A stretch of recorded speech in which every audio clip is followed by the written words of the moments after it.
자, 우리 하나님께서 오늘도 은혜를 예배해 두셨는데 이 은혜가 여러분 모두에게 임할 수 있기를 간절히 바랍니다. 우리 대한민국 사람들은 모두 다 애국가를 부르지요. 여러분, 요즘처럼 이 애국가의 의미를 다시 한번 생각하게 하는 시절이 없다고 생각을 합니다. 전혀 생각지도 못했던 전쟁이 일어났어요. 여러분, 전쟁이 저는 옛날에는 총탄만 쏴야 전쟁인 줄 알았는데 지금 경제전쟁이 일어난 겁니다. 일본과 지금 경제전쟁을 벌이고 있는데 이 상황 가운데서 우리 민족이 정말 이 전쟁을 잘 이겨내고 하나님께서 우리 앞길을 이끌어 주시는 대로 복된 길로 걸어갈 수 있기를 소원합니다. 우리가 애국가를 부르면서 내가 대한민국 사람이로구나 하는 것을 분명하게 인식을 하지 않습니까? 여러분, 그 축구선수 이강인을 다 아실 뿐만 아니라 좋아하시리라 생각을 합니다. 이 이강인 선수가 얼마 전에 있었던 U20 이하 월드컵 대회에서 관중석에 다가가가지고 그런 이야기를 했다고 그래요. 애국가를 좀 더 크게 불러주세요. 그럼 제가 힘이 더 나가지고 더 잘 싸울 수 있습니다. 이렇게 이야기를 했다고 그래요. 여러분, 이강인 선수가 제가 볼 때는 얼마나 정말 이쁜지 몰라요. 정말 그 축구도 잘하고 잘생기기도 하고 그랬는데 이렇게까지 이야기를 하니까 사람들이 더 사랑하고 열렬히 응원을 하게 되는 거지요. 저는 오늘 우리가 읽고 있는 시편 15편이 하나님 나라의 애국가, 하나님 나라의 국가라고 이렇게 생각을 합니다. 아니, 하나님 나라에 무슨 국가가 있겠어요? 그럼에도 제가 이렇게 말하는 이유가 있습니다. 이 노래를 부르면서 우리는 하나님 나라 백성이 누구인지 분명하게 알기 때문에 그렇습니다. 이 노래는 본래 성전구역 입구에서 대화하듯이 부르던 그런 노래였습니다. 이 노래 서두에 보면 1절에 주의 장막, 주의 성산 이라고 하는 이런 그 말이 나오는데, 여러분이 주의 장막 또 주의 성산이라고 하는 말은 이스라엘 백성들이 듣기만 해도 아주 마음이 애틋해지는 그윽한 신앙의 언어입니다. 이 장막이라고 하는 말은 성경에 보면 초막이라고도 이렇게 불렸고요, 성전을 가리키는 아주 오래된 표현입니다. 출애굽기 29장에 보면은 회막이라고도 이렇게 이야기를 하는데, 이 회막이라고 하는 말은 만남의 천막이라고 하는 그런 뜻이지요. 하나님과 하나님의 백성이 만나는 거룩한 천막이라고 하는 뜻, 이게 이 안에 담겨 있는 뜻입니다. 여러분, 이 주의 성산이라고 하는 말은 여러분 CCM으로 다 만들어져 가지고 아주 널리 불려졌던 그러한 그 노래이기 때문에 더욱더 정겹다 하는 생각이 듭니다. 시편 48편 말씀을 가지고 이런 노래를 불렀지요.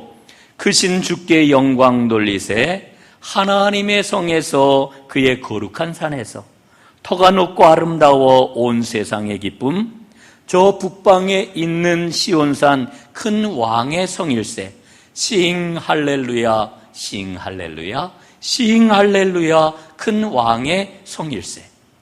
여러분이 노래를 부를 때마다 우리는 얼마나 큰 은혜를 느끼고 했습니까? 순례자들이 이제 예루살렘에 마침내 도착을 합니다. 그리고 성전을 향해 나아가게 됩니다. 그리고 성전 문 앞에 당도하게 되면은 성전에 들어갈 수 있는 조건이 무엇인지를 묻게 되는 거지요. 그때의 제사장들이 성전 안에서 대답을 합니다. 그 대답하는 게 마치 교리문답을 하는 것과도 비슷했던 겁니다. 그래서 하나님이 찾으시는 참된 하나님의 백성에 대해서 들려주는 그 답을 들으면서 오늘 시인은 이렇게 묻고 있는 거예요. 과연 하나님의 성소에 머무는 것을 누가 감당할 수가 있겠는가? 이렇게 묻는 거지요. 여러분, 정말 그렇지 않겠습니까? 하나님의 거룩한 빛 앞에 감히 누가 나설 수가 있겠습니까? 하나님의 기준에 맞는 사람을 어떻게 찾을 수가 있겠습니까? 그런데 하나님께서 기꺼이 맞아주셔가지고 그 하나님 나라에 머물 수 있는 사람이 과연 있을까? 우리가 이렇게 생각을 하는데 오늘 그런 물음을 던지고 있는 거예요. 그렇게 하나님 앞에 설 수 있는 사람이 과연 누구이겠는가? 그런데 여러분, 오늘 우리의 모습을 보면은 우리는 하나님의 백성이 되어가지고 하나님의 존전에 머무는 사람이 되었습니다. 우리가 하나님께서 찾으시는 그 모든 조건, 그 기준을 갖추었기 때문인가요? 아닙니다. 하나님의 은혜 때문에, 하나님께서 값없이 베푸시는 그 은혜 때문에 우리는 하나님 나라 백성이 되었습니다. 여러분, 우리는 우리의 힘 가지고 우리의 능력 가지고 할 수 있는 게 거의 없어요. 우리가 매일매일 살아가는 것은 하나님의 은혜 때문입니다. 국가안보전략연구원 원장인 조동호라고 하는 분이 있는데, 이분이 어느 일간신문에 내 인생의 책이라고 하는 글을 일주일 동안 실었습니다. 거기에 보면 제일 먼저 자기 인생의 책으로 데미안이라고 하는 소설을 꼽았는데요, 그는 데미안에 나오는 첫 문장을 소개를 합니다. 이런 내용입니다. 나는 그저 내 안에서 저절로 우러나오는 대로 살아가고자 했을 뿐이다. 그런데 그것이 왜 그토록 어려웠을까? 이게 첫 문장이에요. 사춘기 시절에 이 데미안이라고 하는 책을 만났는데 첫 문장이 그의 가슴에 꽂혔다는 거예요. 그래서 사춘기의 그 어린 시절의 그 치기 어린 마음으로, 아니, 남의 말대로 사는 게 어렵지, 내 뜻대로 사는 게, 내 마음대로 내 원대로 사는 게 왜 어려워? 이런 마음이 들어가지고 마음의 생각을 하기를, 내 안에서 내가 원하는 대로 한번 살아보자, 이렇게 결심을 했답니다. 이게 이 조동호 씨의 인생 좌우명이 되었습니다. 그런데 50평생 넘게 살아보니까 내 마음에 원하는 대로 그렇게 살아가는 것, 어려워도 너무나 어려운 일이라고 하는 것을 깨닫게 되었다는 이야기입니다. 여러분, 이게 조동호 씨만의 고백이에요? 우리의 고백이잖아요. 인생살이가 정말 생각하면은 이상해요. 내 마음에 내 원대로 살아가는 것, 이게 인생살이일 것 같은데 여러분, 그렇게 우리는 못 살잖아요. 너무나 힘들잖아요. 여러분, 하나님의 은혜가 아니고서는 우리는 단 한순간도 존재할 수 없습니다. 오늘 시인은 조심스럽게 하나님의 성전에 나아갈 수 있는 덕성을 노래하고 있습니다. 오늘 본문을 중국학자 오경웅이라고 하는 분은 이렇게 번역을 했습니다. 신실하고 관대하며 청령하며 깨끗한 사람, 충, 후, 겸, 결. 이 오경웅의 번역을 보니까요, 맥이 탁 풀리는 거예요. 야, 이렇게 살아가는 것은 정말 어렵겠다, 어림없는 일이겠다, 불가능하겠다, 이런 마음이 덜컥 드는 겁니다. 여러분, 오늘 본문은요, 이 성전을 통해 가지고 하나님 나라를 예표해 주고 있는 건데, 이 하나님 나라에 거하는 사람의 모습을 가르치는 일종의 지혜시입니다. 그런데 오늘 말씀을 읽으면서 우리가 오해하지 말아야 될 게 있어요. 그게 뭐냐면은, 첫 번째로는 지금이나 옛날이나 똑같지만은 사람들은 자꾸만 이 신앙생활을 종교적인 행위에다가 국한해가지고 생각하려고 하는 그런 경향이 있어요. 그러나 오늘 시를 한번 잘 읽어보십시오. 이 노래를 우리가 부르면 부를수록 뭐를 깨닫습니까? 하나님을 향한 신앙은 종교적인 차원에 머무는 게 아니로구나, 매일의 일상생활의 영역에서 확증이 되어야 하는 것이로구나, 이것을 우리가 깨닫지 않습니까? 또 한 가지는 오늘 시편 15편의 가르침은 예수님의 말씀을 염두에 둘 때에 그 의미가 보다 더 분명해집니다. 요한복음 3장 5절에 보니까 이런 말씀이 나오잖아요. 예수께서 대답하시되 진실로 진실로 내게 이르노니 사람이 물과 성령으로 거듭나지 아니하면 하나님의 나라에 들어갈 수 없느니라. 여러분, 오늘 시편 15편은 하나님의 은혜로 하나님께 받아들여진 하나님의 사람들이 살아갈 때 나타나는 삶의 모습을 일러주고 있는 거예요. 그래서 오늘 시편 15편은 하나님 안에서 사는 사람의 모습이 어떠하냐, 이걸 아주 분명하게 보여주고 있는 거지요. 여러분, 그 성도의 모습이 무엇입니까? 첫 번째로는 정직한 사람이라고 하는 거예요. 하나님 안에서 사는 사람은 정직한 사람이다. 오늘 2절을 한번 보십시오. 정직하게 행하며 공의를 실천하며 그의 마음의 진실을 말하며, 이렇게 노래합니다. 여러분, 정직한 사람, 이러면은요, 사람들은 정직한 사람을 가리켜서 순진하다 그래요. 아유, 그 사람 순진해. 순진하다는 이야기는 뭡니까? 베껴먹기 딱 좋아, 이런 이야기인 것 같아요. 세상이 이렇게 악하다 보니까요, 정직한 사람을 훌륭한 사람이야 이렇게 쳐주는 게 아니라 정직한 사람은 거 베껴먹기 딱 좋아, 순진해, 이렇게 이야기를 합니다. 여러분, 그럼에도 우리는 눈앞의 이익이 아니라 정직을 택해야 합니다. 하나님의 사람이기 때문에. 거짓은 누구에게 속한 것입니까? 마귀에게 속한 거라고 성경은 분명히 우리에게 일러줍니다. 그런데 오늘 우리가 반드시 꼭 짚고 넘어가야 될 게 있어요. 그게 뭐냐? 정직은 도덕적인 차원을 이야기하는 거 아닙니다. 정직은 윤리적인 측면을 이야기하고 있는 게 아닙니다. 이 정직이라고 하는 것은 내 안에 하나님이 계신지, 내 안에 하나님이 안에 계신지, 그걸 드러내는 지표가 바로 정직이라고 하는 거지요.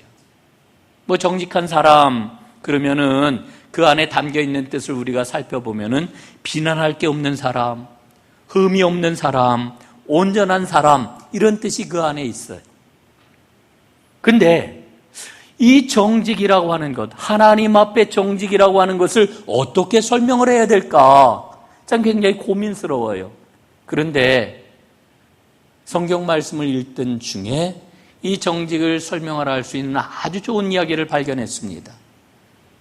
지난 금요일 날도 제가 말씀을 드렸던 이야기인데, 사무엘하 12장에 보면은 다윗 왕이 나단 선지자에게 책망을 받는 이와 같은 장면이 나옵니다.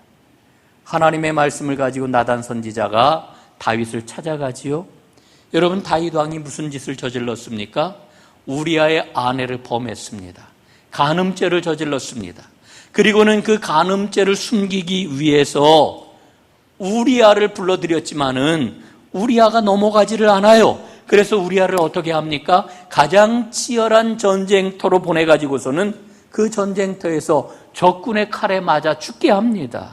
살인교사죄를 행하였던 거지요. 나단 선지자가 다윗 왕을 찾아와 책망을 합니다. 그런데 처음부터 당신은 죄인이야, 이렇게 이야기한 게 아니에요. 이야기 한 편을 들려주어요. 이런 이야기입니다. 어느 마을에 양도 많고 소도 심히 많은 어떤 부자가 있었는데, 이 부자에게 어느 날 손님이 찾아왔습니다. 그래서 그 손님을 대접을 하려고 양을 한 마리를 잡았습니다. 손님을 잘 대접을 했습니다. 그런데 그 잡은 양이 자기의 양이 아니라 자기 옆집에 사는 세상의 재산이라고는 단 양 한 마리밖에 없는 가난한 사람의 양을 빼앗아 가지고 그 양을 잡아서 손님을 대접을 했습니다. 이 얼마나 무자비하고 얼마나 불의한 일입니까? 이 이야기를 들은 다윗의 마음에 정의감이 발동을 합니다. 심히 분노했습니다. 그리고는 이렇게 다윗 왕이 이야기를 하지요. 그런 일을 행한 사람은 마땅히 죽어야 한다. 그리고 이런 일을 행한 부자에게서 그 양 새끼를 4배나 빼앗아 갚아주어야 한다. 여러분, 나단의 이야기를 들으면서 이 다윗의 마음에는 정의감이 크게 발동을 한 거지요. 그러면서 이 부자에 대해서 죄가 있다고 유죄 판결을 내리고 분노하고 있는 것 아닙니까? 다윗은 지금 정의로운 걸까요? 다윗은 그렇게 생각을 했습니다. 내가 정의로운 판결을 내리고 내가 정의롭게 행하고 그러니 나는 정의로운 사람이다. 예? 이 정의감을 가지고 크게 분노하는 다윗 왕에게 나단 선지자가 뭐라고 이야기를 해요? 그 불의한 부자가 바로 당신입니다. 여러분, 정의감으로 분노하고 있는 다윗의 마음속에 하나님이 계셨을까요? 계시지 않았습니다. 간음죄를 저지르고 살인죄를 저지른 다윗의 심령 안에는 하나님이 계실 곳이 없었습니다. 그러나 다윗은 자기가 자기 자신을 속이는 줄도 모르고 그 불의한 부자놈이 나쁘구나 판단하고 판결하고 자신은 의로운 줄로 착각을 하고 있는 거지요. 여러분, 다윗의 그와 같은 모습, 그 순간이 바로 정직하지 못한 사람의 전형적인 모습입니다. 여러분 보세요. 정직의 문제는 도덕의 문제 아니에요. 윤리적인 차원의 문제가 아니에요. 오늘 성경에서 일러주고 있는 이 정직의 문제는 하나님이 내 안에 계시느냐 계시지 않느냐 신앙의 본질적인 문제입니다. 여러분, 하나님이 내 안에 계신가요? 여러분, 분명히 하나님께서 내 안에 살아계셔서 역사하고 계신가요? 그렇다면 내 안에 가득한 하나님은 반드시 밖으로 드러날 겁니다. 정직한 사람은 그 안에 하나님이 충실한 사람이에요. 안과 밖이 동일한 진실한 사람, 이 사람이 바로 하나님 안에서 사는 사람입니다. 오늘 예배하는 여러분, 하나님으로 가득한 정직한 하나님의 사람이시기를 간절히 바랍니다. 두 번째로, 하나님 안에서 사는 사람은 남을 정성스레 대하는 사람입니다. 오늘 3절 말씀을 보세요. 그의 혀로 남을 허물하지 아니하고 그의 이웃에게 악을 행하지 아니하며 그의 이웃을 비방하지 아니하며 이렇게 말씀을 합니다. 극기복례라고 하는 말이 있어요. 논어에 나오는 말인데 자신을 이기고 예로 돌아간다라고 하는 뜻이라고 그러지요. 자기를 이기고 예를 회복하는 것. 그런데 이 말은 단순하게 어떤 의식이나 행위의 절차를 말하는 게 아닙니다. 진리에 젖어들게 되면은 또 그 기쁨에 취하게 되면은 자연스럽게 예를 회복하게 된다는 거예요. 저는 그래서 이 극기복례라고 하는 말이 참 귀하다고 생각을 해요. 여러분, 우리 안에 하나님이 계시면 어떤 일이 일어날까요? 우리 안에 하나님이 계십니다. 사람을 대하는 게 달라져요. 우리 안에 하나님이 계시면 사람을 대할 때 이제까지하고는 다르게 대하게 되어요. 지금까지는 미웠는데 밉지가 않아요. 불쌍하게 여겨지는 거예요. 사람이 마음에 품어지는 거예요. 이 사람이 마음에 품어진다라고 하는 게 전 정말 귀하다고 생각해요. 여러분, 하나님의 사람은, 믿음의 사람은 사람을 마음에 품어야 합니다. 사람이 마음에 품어지지 않는 거는요, 하나님이 내 안에 계시지 않기 때문에 그래요. 여러분, 제가 지난주에 읽은 짧은 글이 하나 있었는데 장희숙 선생님이라고 하는 분이 갈등 속에 더 좋은 교사 되기라고 하는 글을 썼는데 거기에 보니까 우찌다 다스루라고 하는 사람의 글을 인용해서 소개를 해요. 교사를 춤추게 하라 하는 책에서 인용을 한 그런 그 내용인데 이런 내용입니다. 신념에 차 있는 사람보다 갈등 속에 있는 사람이 더 좋은 선생이 될 수 있다.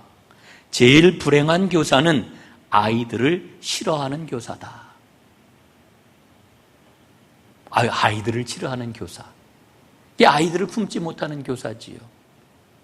이게 얼마나 비극적인 그런 그 모습입니까? 매일 아이들하고 살아야 되는데. 여러분, 우리가 하나님을 믿고 믿음 생활을 한다라고 하는 이야기가 뭐예요? 하나님을 우리 마음에 모시고 우리 삶 가운데 모시고 살아간다는 이야기잖아요. 그 이야기는 사람을 품는다는 것 아닙니까? 믿음 생활하면서 제일 큰 비극이 뭐냐? 어려움이 찾아오고 환난이 찾아오고 아픔이 끊이지 않고 이런 게 아니에요. 사람을 품지 못하는 거예요.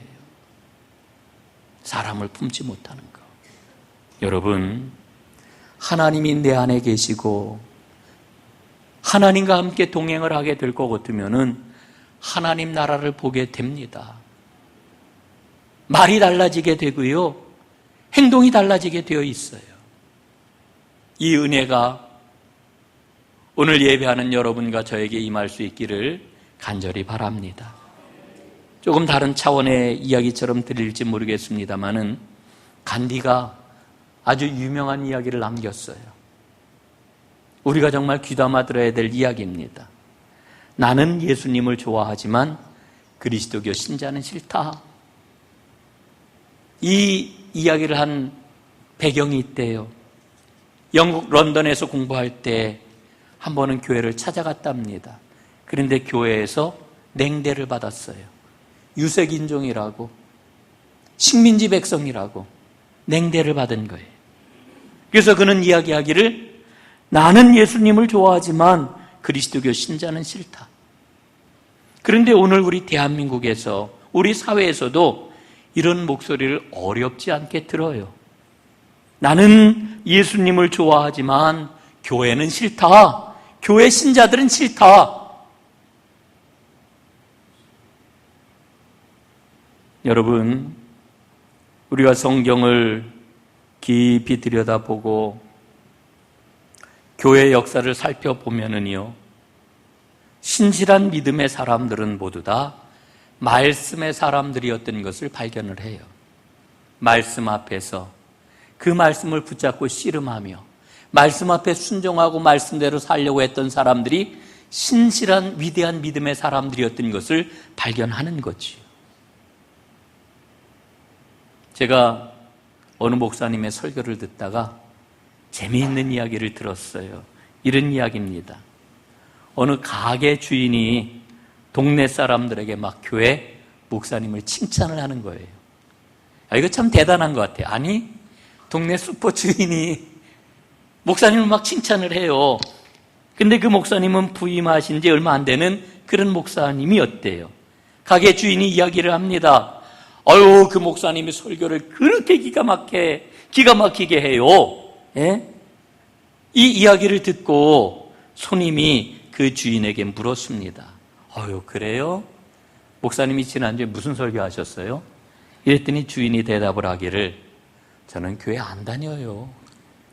교회 안 다니는 사람입니다. 저는 한 번도 그 목사님 설교를 들어본 적이 없습니다. 이러더라는 거예요. 그래서 의아하잖아요. 그래서 다시 물었습니다. 아니, 그러면은 당신 어떻게 목사님이 이렇게 설교를 잘하는지 어떻게 아세요? 그랬더니 가게 주인이 웃으면서 이렇게 대답을 했습니다.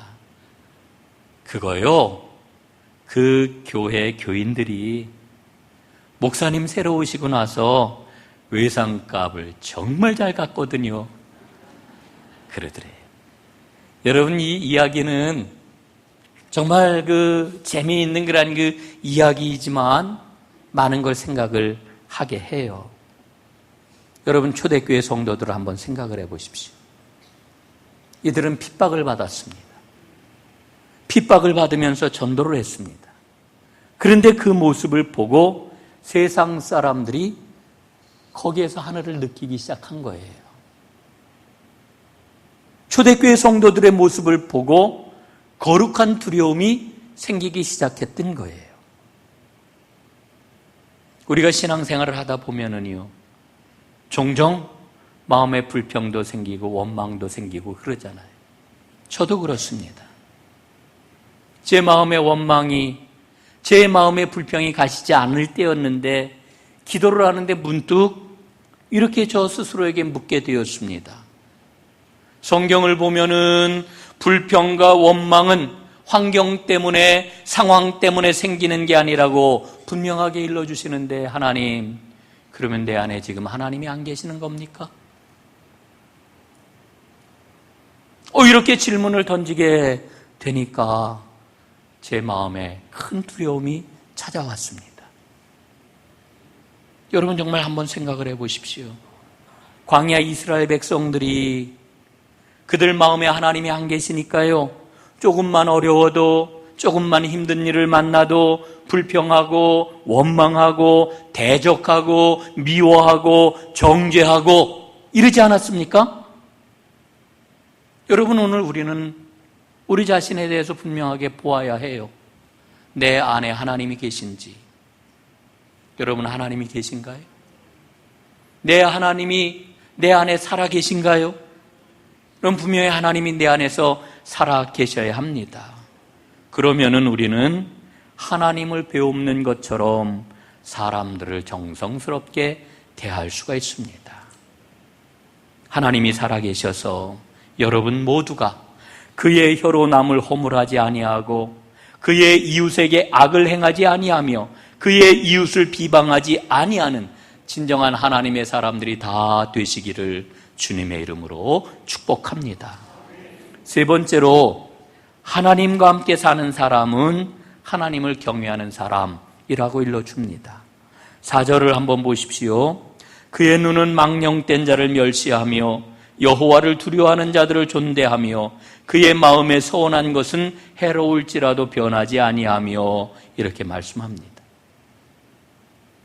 이 하나님을 경외한다라고 하는 말은 기본이 뭐냐 하면은 두려워한다라고 하는 것을 기본으로 합니다. 두려워하는 가운데서 공경하는 것, 이게 경외입니다. 여러분이 경외하는 그 모습이 하나님을 기쁘시게 하는 삶의 출발입니다. 그래서 하나님을 경외하는 것이 지혜의 근본이라고 잠언은 우리에게 일러주고 있지 않습니까? 여러분, 하나님을 철저하게 신뢰하고 하나님을 공경함으로 하나님을 경외하는 하나님의 사람들이 다 될 수 있기를 주님의 이름으로 축복합니다. 사도행전 13장에 보면은 이방 사람들 가운데서 믿음을 찾아 나선 사람을 가리켜서 하나님을 경외하는 사람들이라고 이렇게 이름을 붙여주었습니다. 오늘 예배하는 여러분들 모두가 다 하나님을 경외하는 사람이라고 하는 이름을 꼭 얻으시기를 간절히 바랍니다. 자, 이제 마지막으로 하나님과 함께하는 사람은 어떤 사람이냐? 삶의 우선순위가 분명한 사람입니다. 여러분의 삶의 우선순위는 어떠한가요? 예? 오늘 5절 말씀 보니까 이렇게 기록이 되어 있어요. 이자를 받으려고 돈을 구워주지 아니하며 뇌물을 받고 무죄한 자를 해하지 아니하는 자이니 이런 일을 행하는 자는 영원히 흔들리지 아니하리이다. 여러분, 이 말씀을 잘 이해하기 위해서는 저는 빌립보서 3장에 나오는 바울의 고백을 살펴보면 제일 좋겠다는 생각이 듭니다. 빌립보서 3장 7절부터 9절까지 말씀 보면은 이렇게 기록이 되어 있습니다. 그러나 무엇이든지 내게 유익하던 것을 내가 그리스도를 위하여 다 해로 여길 뿐더러 배설물로 여겼노라, 이렇게 말씀을 합니다. 여러분, 여러분의 삶의 우선순위는 어떠한가요? 제일 소중하게 여기는 게 뭡니까? 두 번째는요? 세 번째는요? 아마 이 세 가지만 살펴보아도 내가 누구이냐, 내가 어떤 사람이냐 밝히 드러날 겁니다. 삶의 우선순위. 삶의 우선순위가 우리 모든 것을 말해주는 거지요. 바울이 예수님을 만났어요. 믿음의 길을 걷게 되었어요. 그랬더니 지금까지 좋아했던 것들, 세상 사람들이 다 좋아했던 거 아닙니까? 물질과 지위와 명예와 권력과 같은 것들 배설물처럼 다 버렸다, 이렇게 이야기를 해요. 똥과 같이 버렸다는 거예요. 여러분, 사람은 앞으로도 뭔가를 내어놓고 뒤로도 내어놓습니다. 여러분, 뒤로 나오는 것에 대해서는 다 더럽다고 생각을 하는데 앞으로 나오는 것에 대해서는 의견이 좀 갈리지요. 그런데 예수님은 속에서 나오는 것은 다 더럽대요. 우리가 그만큼 타락하고 악하다라고 하는 그런 그 의미이겠지요. 그런데 바울이 말하는 이 배설물은 똥입니다. 똥. 번역을 점잖게 해서 그렇지. 지금까지 그렇게 귀하게 여겼던 그 모든 것들을 바울은 똥과 같이 여기게 되었다. 이렇게 이야기를 합니다. 여러분, 바울이 이와 같이 고백하는 까닭이 무엇입니까? 가장 좋은 것, 하나님을 발견하고 하나님을 모셨기 때문이지요. 여러분, 우리는 하나님을 모시고 하나님 나라를 살아가는 하나님의 백성입니다. 그렇기 때문에 애국가를 부르면서 내가 대한민국 국민이라고 하는 것을 마음속 깊이 잘 새기고 다짐하는 것처럼 오늘 시편 15편 노래를 날마다 부르면서 하나님 나라 백성은 이런 삶을 살아가야 되는 거로구나. 여러분, 우리는 새겨야 됩니다. 오늘 이 시 15편이 하나님 나라 백성의 노래이거든요. 그래서 오늘 저는 간절히 하나님 앞에 소원하면서 여러분에게 강력하게 권해드립니다. 나는 누가 뭐래도 이 노래의 주인공이다. 우리는 누가 뭐래도 오늘 시편 15편 이 노래의 주인공인 줄로 분명 믿습니다. 여러분, 이 사실을 놓치지 마시고 꽉 붙잡고 이 노래를 부르면서 하나님 나라를 살아가는 진정한 복의 주인공들 다 되시기를 주님의 이름으로 축원합니다. 기도하겠습니다.